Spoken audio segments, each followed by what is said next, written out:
Welcome back. You here with Goldberg. Today I'll be talking about A Tale of Two Destinies. But before we commence, let's have some positive energy circulating in the room. Do you all remember David Hammond of Self-Developed, now Christ-Developed? This guy was an early adopter of the strategy wherein you do a bombardment of F-bombs and proceed to obliterate all BP realities. They just don't stand a chance. So he mentioned when he was younger, he's the only Asian kid in school. He feels insecure. So he proceeds to get a haircut. And today he's married to this Latina. I want to say she was a power lifter for the Olympic team. Not certain if she was a practicing lesbian or just had some thoughts, but overcame it with her strength of faith. And today she does these rap style sermons on podcasts, spitting the word. So as long as you have a good mindset and you drop an excess of F this, F that, you too can find happiness. Any negative Nancy's, any doomers who show up are going to be dealt with in a ruthless fashion. You have my word. Moving on, there's this fellow short and bald dude. He reminds me of John Legend, albeit with extra melatonin. By no means an inkwell. He knows how to dress, gainfully employed, does investments. He can switch effortlessly from being articulate to kind of more hood, and that is a skill not all brothers possess. But he has documented the difficulties of not having the best height and not possessing hair, how that impacts dating. Now, as much as people will claim they're getting to the bottom of these huge conspiracies with the governments and the elites and the arms trading, all this nonsense, they will fight you tooth, nail, and claw about human attraction, which just shows you how difficult it is to make headway. So you had a guy in one of the comments, he goes, Look, bro, I'm 5'7", and what I've learned is the key. You gotta just stop giving a damn about women, then the pussy really flows in. and I'm like, what does that even mean? Most men at this point, whether they want to or not by circumstance, by their situation, they have to. Like, you can say all you want about focusing on women, not focusing on women. The effect is kind of irrelevant one way or the other. The idea that if you just go to the gym and lock in and focus on your workout, they're all going to cluster around you. If they don't find you attractive, they're just not going to notice you.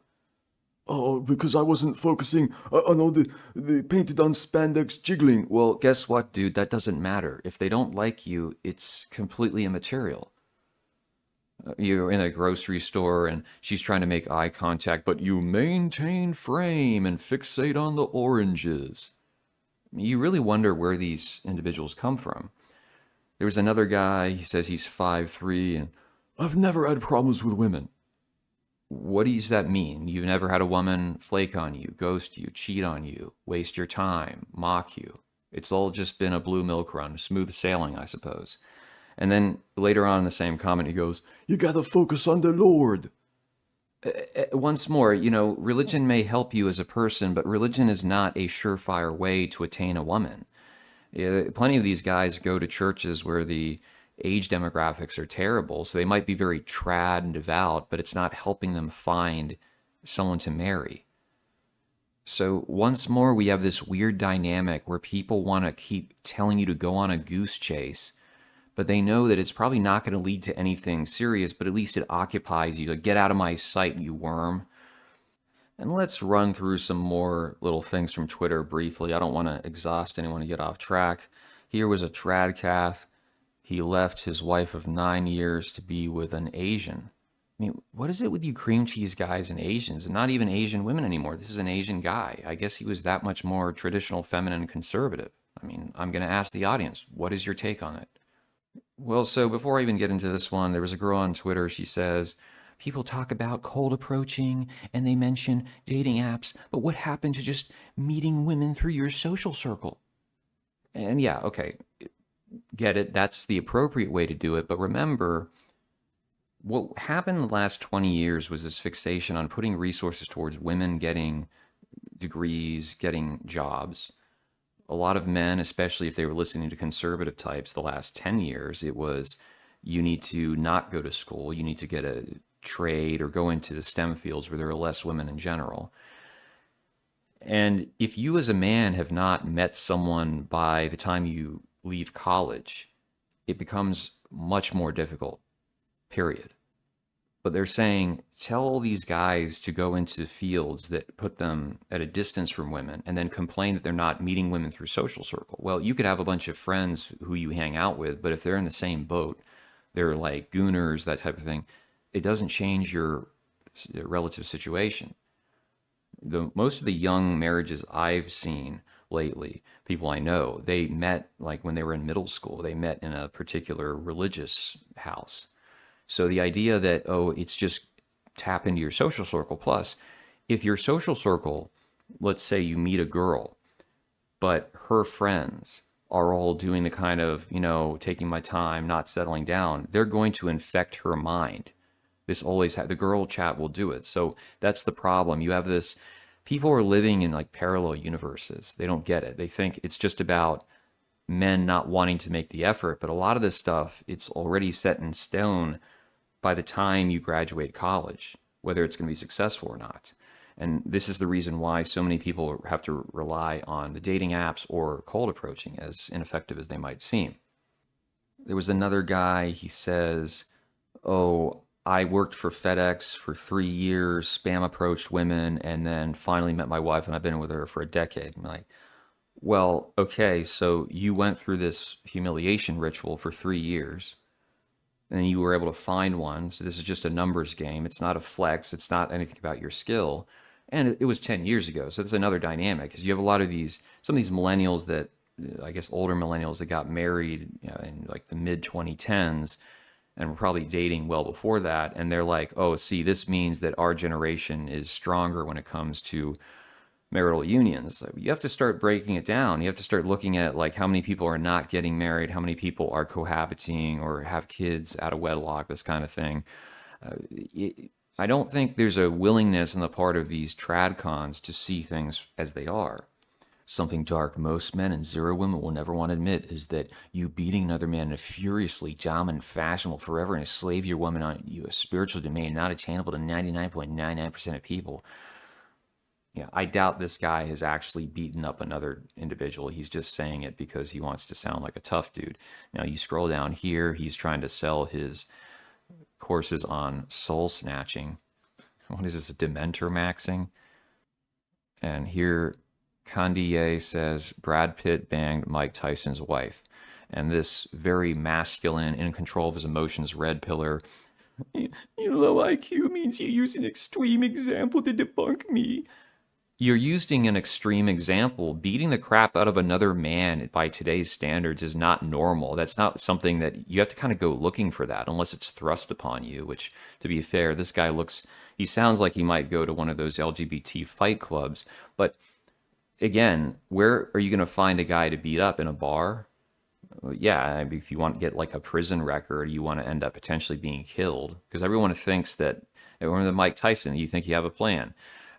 These guys, I don't know, man. I like laughing at them because you can just tell that they're not people who spend a whole lot of their life out in the world. They just like to theorize on the internet all the time. Briefly, we'll cover this one. I know I'm getting on a rabbit trail, but I've been wanting to cover it for a while. The dating process is actually making me incredibly sad. I'm 24, want to be on the path of dating someone 2 to 3 years, engaged for a year, married and having lots of children. The apps are horrible. Matches either speak to me like I'm a piece of meat. Notice that those are the ones she's probably attracted to. Or the conversation is so boring I have no interest in actually meeting. I've been on 16 first dates since my last relationship, and they've all been bad dates. Guys don't seem confident enough to approach me. The entire thing has me in tears. ATM. And then down here she says, oh, she wants to get Elon Musk's attention. So that tells you a lot right there. The next, Ashley St. Clair, perhaps. The Inkwells are very upset. Out of the 16 first dates, 15 of the guys asked me on another date. I had to tell them I didn't feel there was a connection. Inkwells, F off. Yeah, so when you can tell them in mindset, but when people ask, so what do you mean there was no connection? Or they didn't meet your list of prerequisites, then she just goes, I don't know. I don't know what they are. I can't tell you. And this is not something only women do. You see a lot of it on Twitter. Someone will come in, say something provocative whether it's about dating or it'll be about health. And then whenever they get challenged on it, like, hey, is there any data that we can look into? Is this valid? They just start acting like a clown. Oh, what do you mean, bro? F you, bro. I'm not gonna tell you, bro. I just have taken to blocking these people. I don't care where they stand ideologically. It's the equivalent of the meme where you walk into a room, pass gas, don't elaborate, and leave. It's like, okay, great. You're really adding a whole lot to our understanding of the world. Okay, so now we're finally off that diversion. Here we have Shelby exists and makes stuff. I don't know why, but she reminds me of that actress Mary Elizabeth Crawdad for some reason. This girl, her channel needs to be fossilized or archived so that the aliens can understand what's been going on with humanity. Or maybe in past tense, they'll be looking into it. So with her, interesting backstory. She was raised tradcon, and in high school, she claims to have not dated much. She had ulcerative colitis, and that jacked with her college experience. Throughout her 20s, she had a hard time holding a job, like 2 or 3 each year. She did have a position that was state funded, but then she claims they screwed her over. So I don't know if that was something where she got money from a lawsuit. She does mention having some resources, but that might have been from her father passing, an inheritance. As it happens, she's early 30s, lives with her mom. She does some nice artwork, but she is not the most positive and outlook towards the world. In fact, she was doing a video about why she's never had a boyfriend. She says she did hook up one time, even though she doesn't believe in hooking up. She just didn't want to be with V plates at the age of 30. And she says, well, why would I want a boyfriend? I have to cook for someone. I have to share a bed. I have to do this. She does mention liking to Descartes Max, sleeping late into the morning, that kind of thing. So I'll give this girl credit that she's more self-aware than your average chick that's on the internet nowadays. She actually does seem to have the ability of introspection. And, you know, the interesting part, there were some comments that were saying, oh, you're being negative, you need to start lifting weights, but she's actually doing powerlifting or planning to. I just find it fascinating how, compared to the brother, where when we see a man and he talks about things aren't going well, our natural assumption is that he's lazy, that he's not putting in enough effort, that he's making excuses. But when you have a woman that shows up with a considerable amount of, let's just say, baggage or whatever, hindrances, oftentimes the go-to is, oh, pat her on the back, let me try to help you, that kind of thing. It must be just socially ingrained. I don't know how well it's going to do, as I mentioned previously with videos, as resources start drying up. Nonetheless, to close as I opened on an extremely paused out note, I wanted to say, and I'm not doing this in a facetious fashion, I think this girl and Raymond Thoughts and Mine could make a cute couple. They're both a little bit cynical, they have an artistic flair, they're realistic about the world to varying degrees, somewhat homebodies. I think if you put them together, you could have like the first live streamed MGTOW femcel wedding. We could all be cheering them on and making donations, that kind of thing. We might be able to move the dial a little bit on a social basis. I know she's skeptical about having kids, but Raymond's charm might be able to move her in the opposite direction. And that way we wouldn't just be going around, cucking in circles, but we're actually seeing some advancement as far as human civilization is concerned. So let me know, do you think that would be a good match? Or is it just like, is he way above her league? Is she way above his league? That kind of thing. I just, let's discuss.